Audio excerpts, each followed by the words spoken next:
அமெரிக்காவில் கல்வி மாநில பட்டியலில் வருகிறது என்பது பற்றி விடுதலை நாளேடு எழுதிய ஆசிரியர் உரையை இப்பொழுது நீங்கள் வாசிக்க கேட்கலாம்.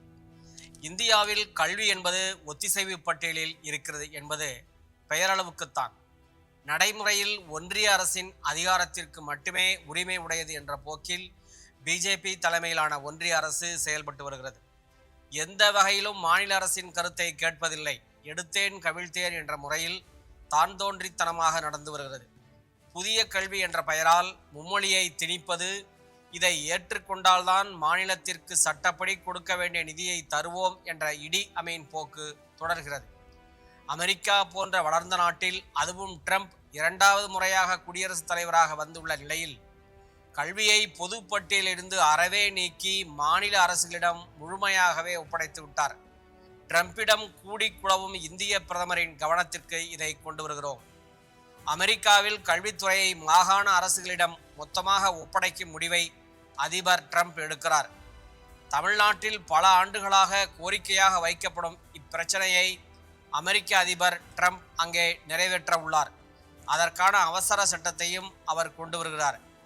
இந்தியாவில் கல்வி என்பது ஒத்திசைவு பட்டியலில் உள்ளது.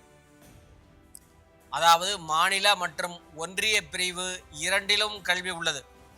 இப்படிப்பட்ட நிலையில்தான் கல்வியை முழுக்க முழுக்க மாநில பட்டியலுக்கு மாற்ற வேண்டும் என்ற கோரிக்கைகள் வைக்கப்பட்டு வருகின்றன.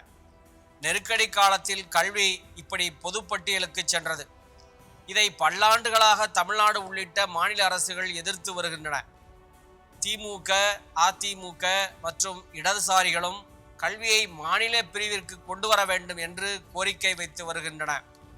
இப்படிப்பட்ட நிலையில்தான் தமிழ்நாட்டின் பல ஆண்டு கோரிக்கையான இந்த பிரச்சனையை அமெரிக்க அதிபராயிருக்கும் டொனால்ட் ட்ரம்ப் அந்த நாட்டில் அமுல்படுத்த உள்ளார்.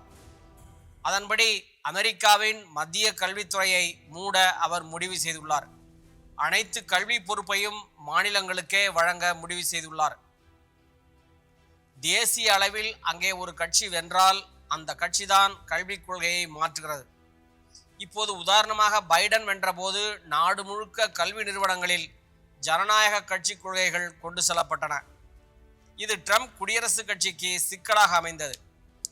முக்கியமாக குடியரசுக் கட்சி வலுவாக இருக்கும் மாநிலங்களில் கூட ஜனநாயக கட்சியின் கொள்கைகள் திணிக்கப்பட்டன. இதை ட்ரம்ப் கடுமையாக எதிர்த்தார்.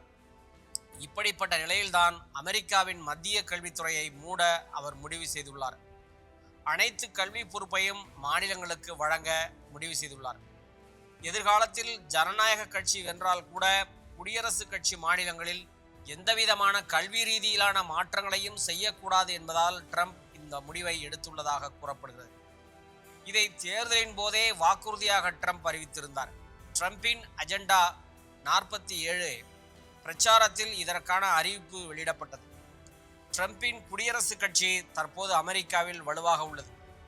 முக்கியமாக ஒரு கவுண்டியில் கூட இந்த முறை கமலா ஹாரிஸ் ட்ரம்பை விட அதிக வாக்குகளை பெறவில்லை. இந்தியா திருந்துமா? மாநிலங்கள் கண்விழிக்குமா?